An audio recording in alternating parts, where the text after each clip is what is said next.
We know that the practice of lovelace can be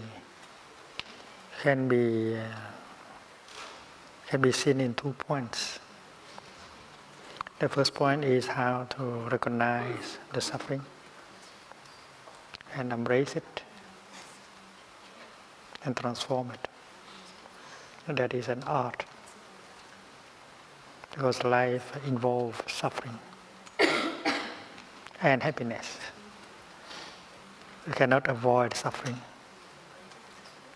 So you have to accept suffering. You have to learn how to suffer.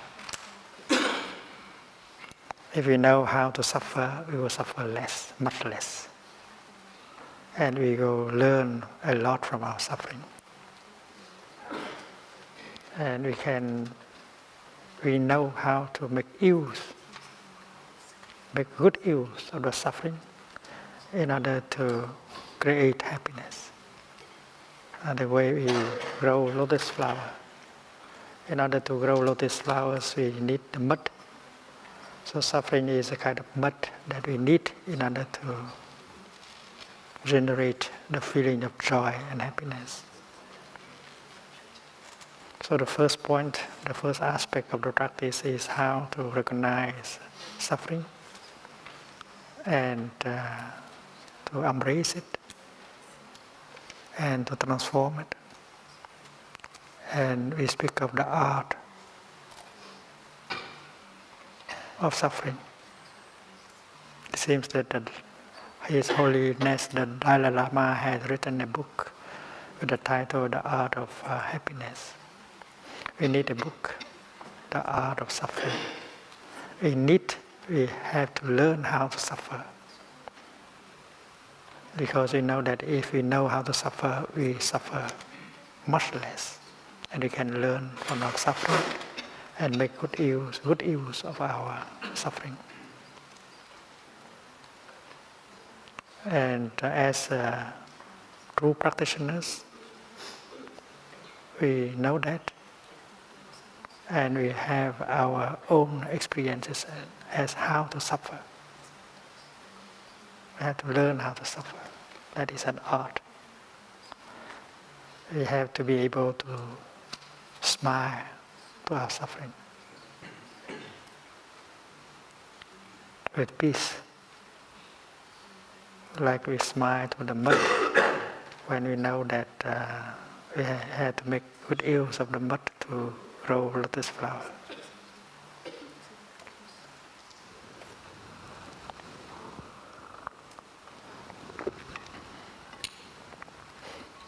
There are big blocks of suffering. La souffrance en masse. But there are what we call les petites misères, the little sufferings. How to handle the little sufferings. And if we know how to handle the little sufferings, we don't have to suffer. Well, they are daily things.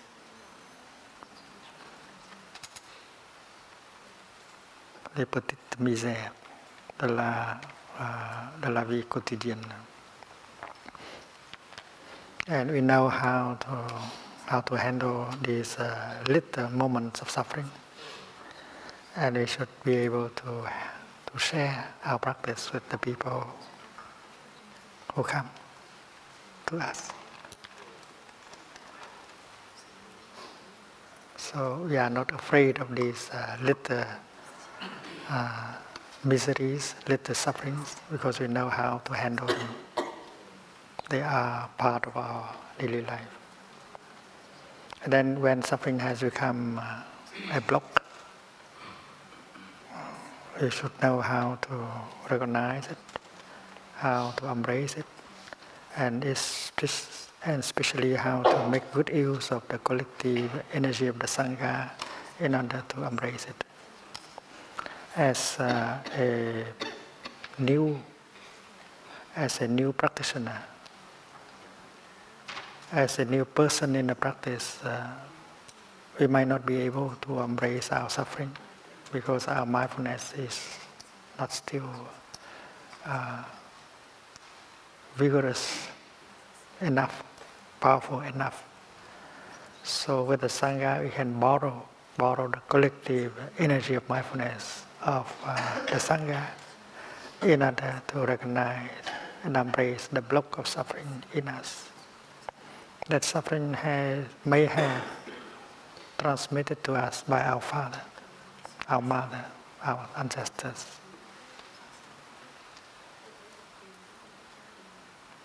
And if we know how to recognize, embrace, and transform it, we do it for our father, our mother, our ancestors. It's very kind of us to be able to do that for our parents, for our ancestors, and not to transmit it to our children and their children. The end of samsara.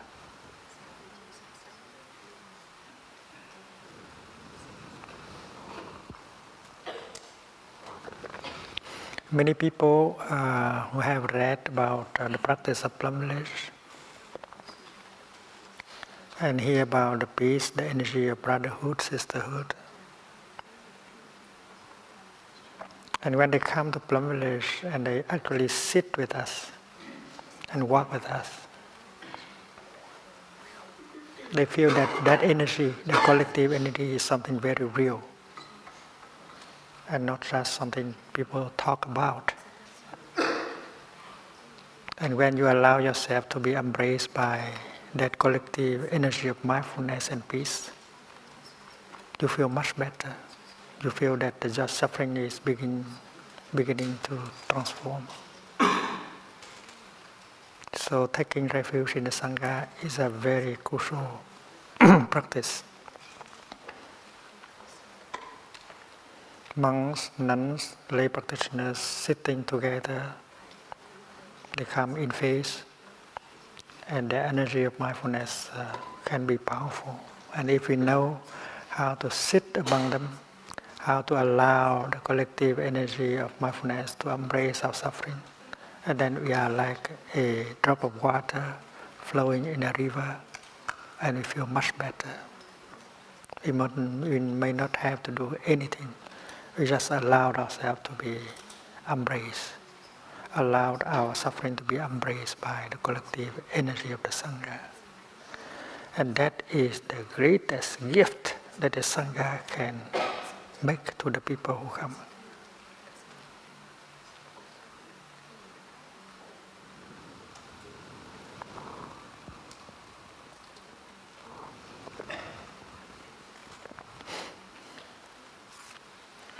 Of course, we have to prepare many things for a retreat. We can do many things. We can clean, we can wash, we can cook, we can do many things for the retreats. We can serve the people. We can help them. But the best thing we can give them, the most precious thing we can give them is not our labor, our heart, our work. The best thing that we can provide them, help them, is our collective energy of mindfulness and peace. And that is why during sitting meditation, walking meditation, we should try our best to be present. Because that collective energy will help calm them down, help embrace their suffering, so that they can walk, they can sit, they can breathe also. Because many of them just cannot breathe, just cannot walk, just cannot sit. And with that collective energy of mindfulness and peace that we have as a Sangha, we can give them a chance so that they can breathe, they can walk, and they can sit. This is the best thing we can we can offer them as a sangha. So it's not hard labor. That is the best thing we can provide, but that the energy of peace and joy and brotherhood.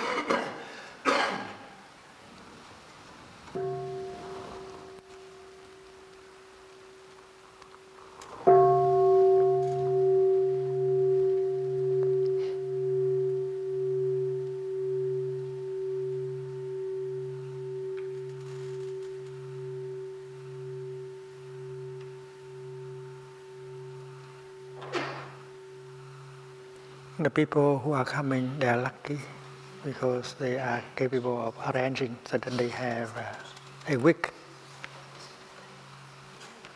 to spend with us.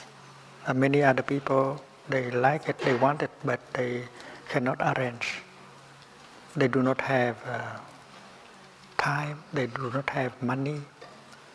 So those who can come this time, they are lucky enough to have 7 days to be with the Sangha. And we should be aware of that. And we should try our best in order to give them a chance for transformation and healing.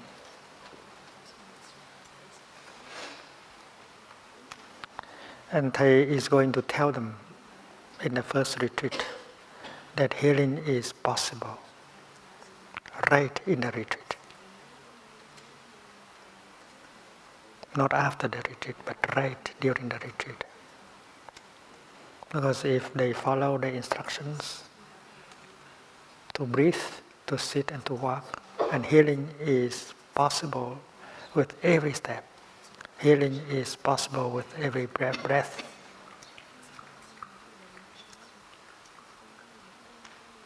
And this is the truth. There is no way to healing. Healing is the way.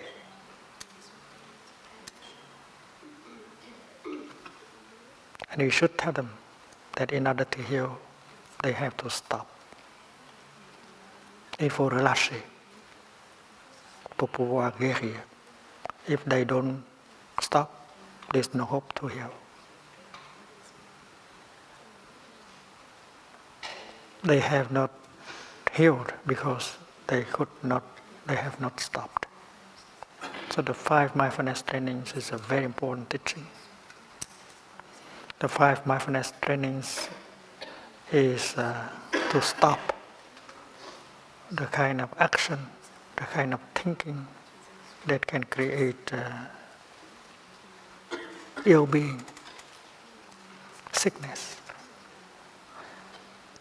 The 5 mindfulness trainings are also the kind of thinking and acting that have the power to heal. So without the 5 mindfulness trainings, healing is not possible. And stopping is very important. Stop and heal. That is also the theme that we offer to the teaching tour in South Korea.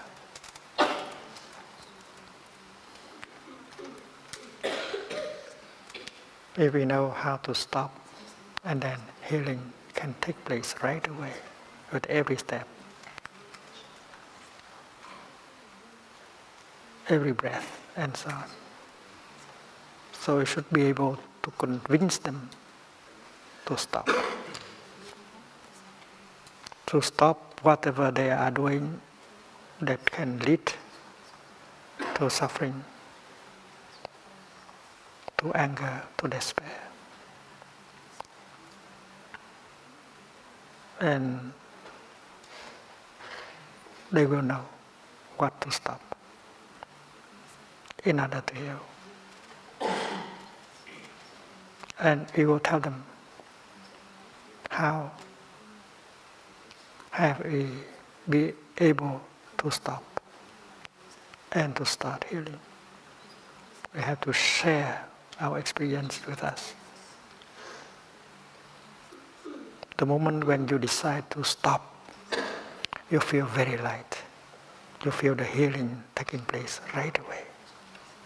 And that is a great moment, the determination to stop.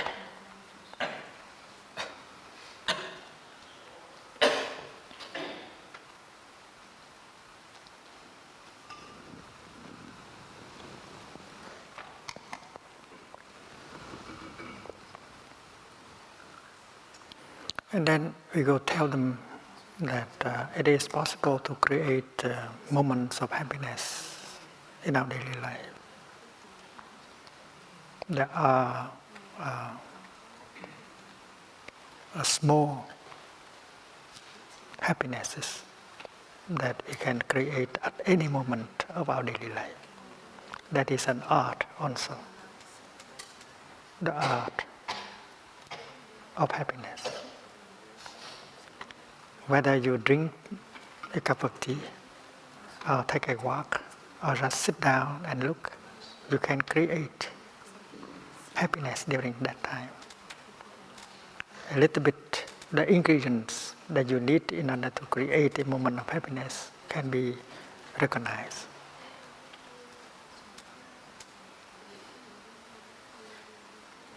And we know that mindfulness is a source of joy, a source of happiness.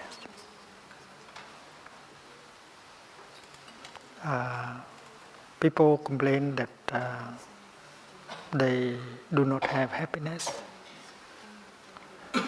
and we should be able to tell them that they have conditions to be happy, and help them to recognize these conditions of happiness that they do have.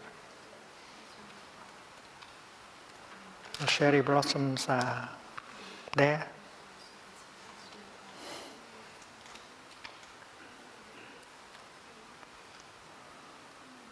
But they are not capable of contemplating, enjoying the cherry blossoms. The sunshine is there. Spring is coming. All these things are wonders of life, and yet they are caught in something. They are not capable of recognizing these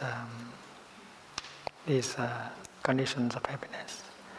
They have a body, and yet they do not have access to their body. It's funny, you have a body, but you do not have access to your body. You cannot go home to your body. You cannot touch your body and say, this is my body, because they don't have mindfulness.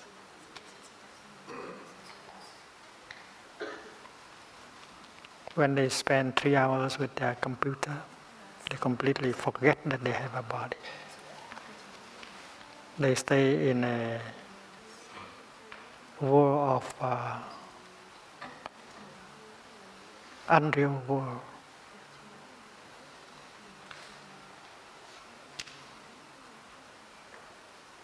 And that is why in Plum Village, all our brothers and sisters like to program a bell of mindfulness in the computer, so that from time to time we are reminded to stop and go back to our body and breathe in, using the mindfulness of breathing in order to recognize our body and get in touch with it. Maybe our body is calling us, but we don't hear. Our body needs us, but we don't hear. And then if we can get in touch with our body, we can get in touch with our feelings also. There are many feelings calling us. Suffering. It's like a child calling us, a suffering child is calling us. But we ignore the voice of the child within, because every feeling is a child.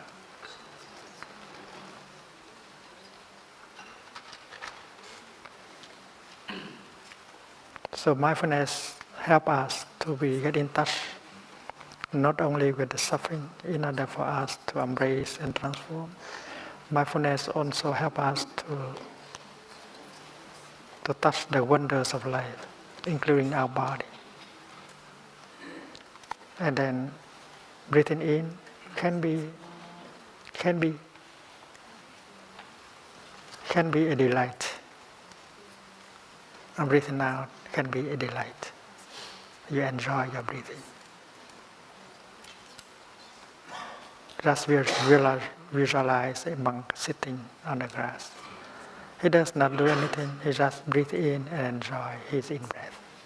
He's free. He's free from worries,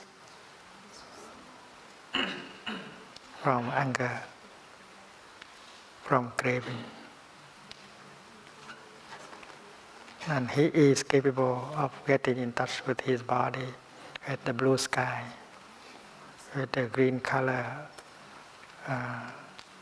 with spring coming.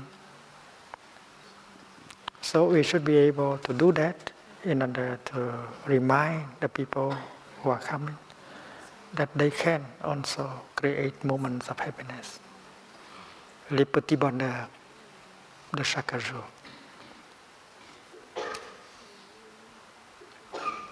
Learn how to enjoy, learn how to savor the little happinesses in our daily life. And that is possible.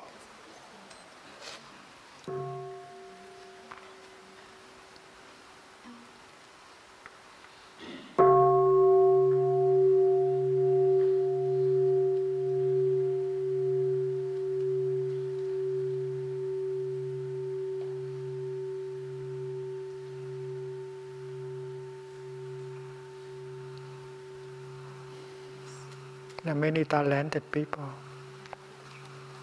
They can get a diploma. They can invent a new machine. They can do many things.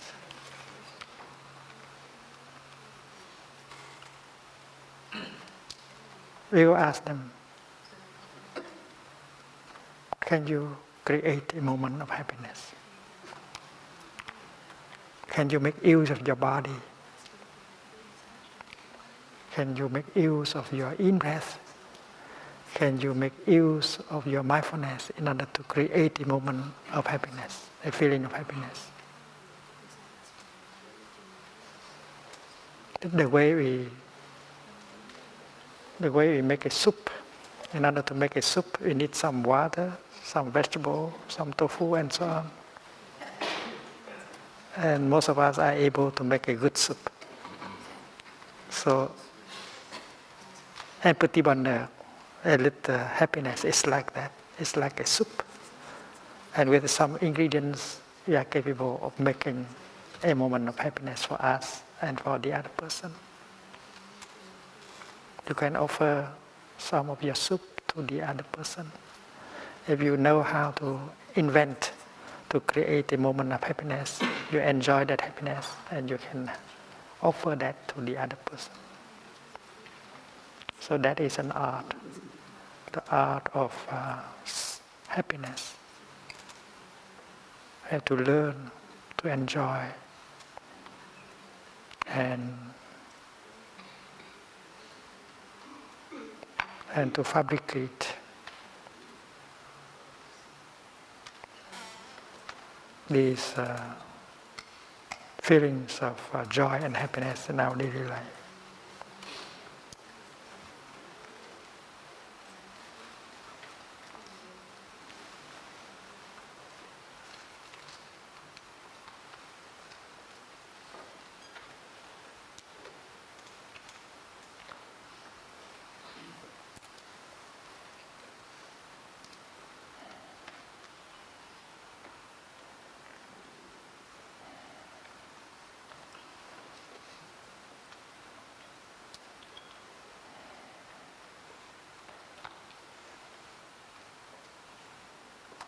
Il faut apprendre à savourer les petits bonheurs.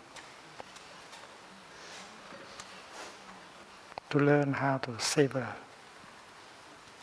the little happinesses in our daily life and to create them.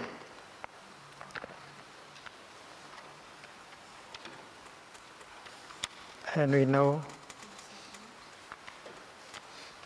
how to stop the non-stop thinking radio, NST, in order to do so. If you allow the radio inside to continue, and then you cannot do anything.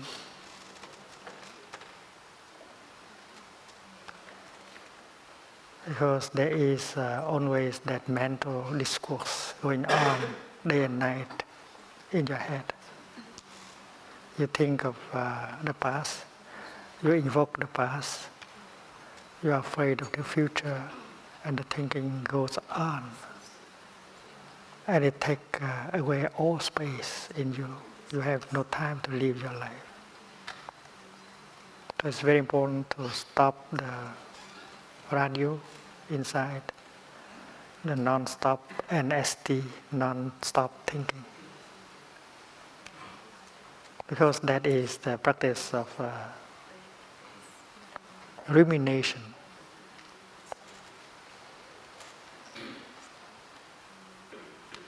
We eat and we chew again and again our suffering, our worries, and that's not good for your health. So we should be able to help them to not to continue to eat their own consciousness. That is about the fourth nutriment, consciousness as food. In our consciousness there are suffering, regret, sorrow, and we have the habit of bringing them up again from the depth of our consciousness and chew and eat them again and again and again. That is not healthy, a healthy kind of food. So stopping the mental discourse is very important in the practice.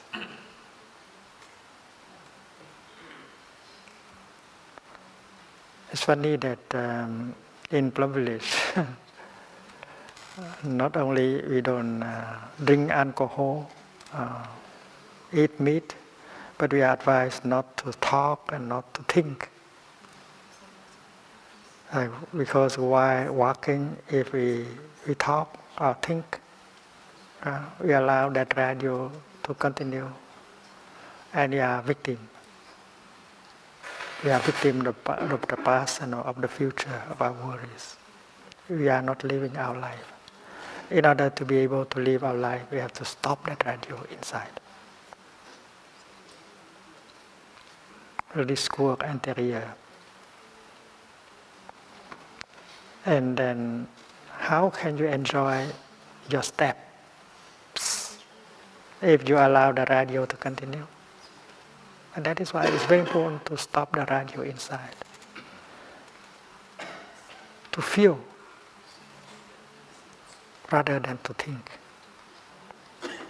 When we touch the ground with our foot, we should be able to feel. And the feeling can bring insight. We are concentrated on that feeling. I am touching Mother Earth with my left foot. And in no time at all, you touch all the wonders of life that are available during the time you touch the ground with your left foot. And you have a feeling, a wonderful feeling of joy, of well-being. And by doing so, you can stop the thinking. Stop the thinking in order to do that in order to stop the thinking. So, to feel rather than to think is our practice. To feel your body, to be aware of each feelings, to embrace them. And that is our practice. And the healing is possible. And we provide ourselves with the kind of healthy food. We do not chew again and again our sorrow, our fear, our anger, which is not good for our health. But we begin to get the kind of healthy, sane food that we deserve. And the sangha around us is there to remind us of our practice.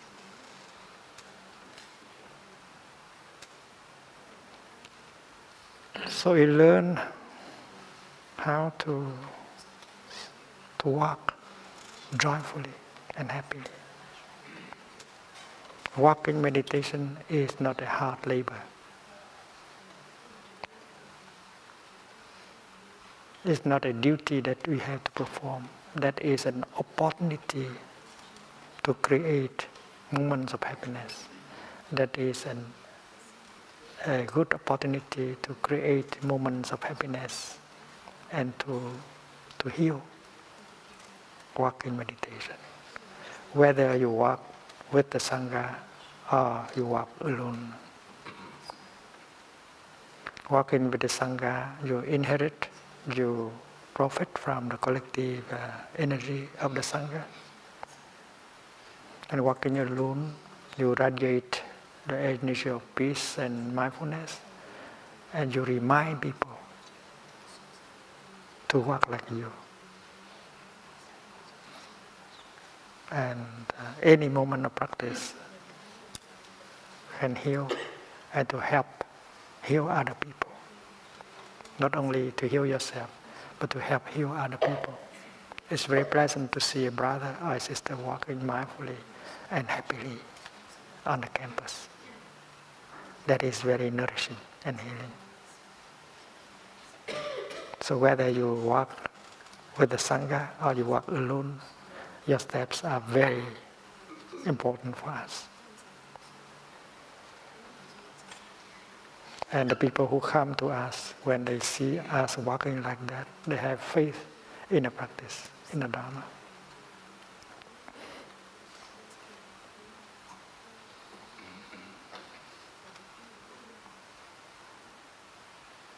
When we have lunch, when we eat,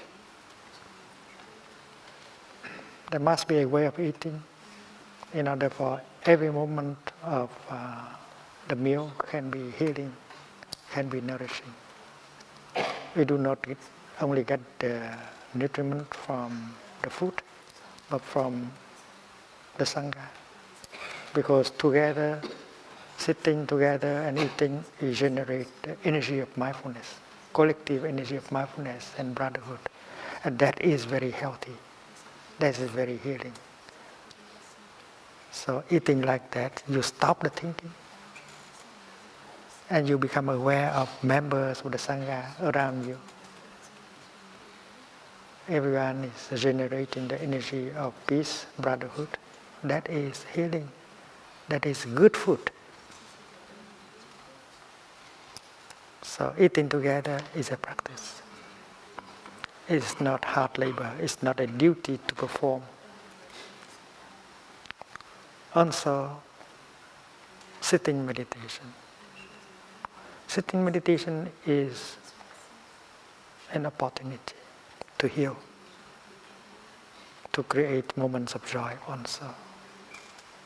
And not a moment when you have to be there and waiting for the bell to sound, announcing the end of the sitting. No, that would be a waste. Say the gaspillage is very, very rare, very precious moments. People in the world, they don't have the time to sit and do nothing like that. They consider it to be uneconomic, luxury. Time is money. But we know that sitting can be very healing. So we have to learn how to enjoy every moment of our sitting, how to breathe, how to sit, so that every moment of sitting can be nourishing and healing.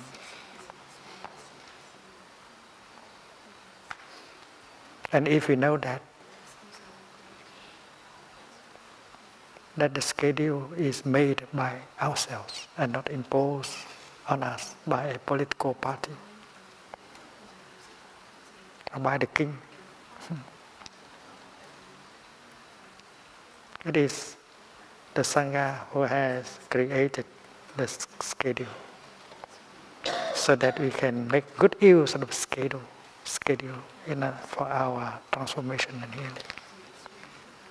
The schedule is not imposed on us by anyone, including Thai. The schedule has been designed by the whole Sangha so that everyone has an equal chance to transform and to heal. So we should not complain that the schedule is too tight. Only beginners need a tight schedule. That is the raison d'être of a practitioner, to have a schedule. And we know that doing with the Sangha, doing together with the Sangha, is better, it's easier, it's more pleasant. So the bell and the Sangha coming to the sitting is helping us. It's a great help that everyone is going to the sitting. So we are going to the sitting. That is something very natural. You don't have to make any effort.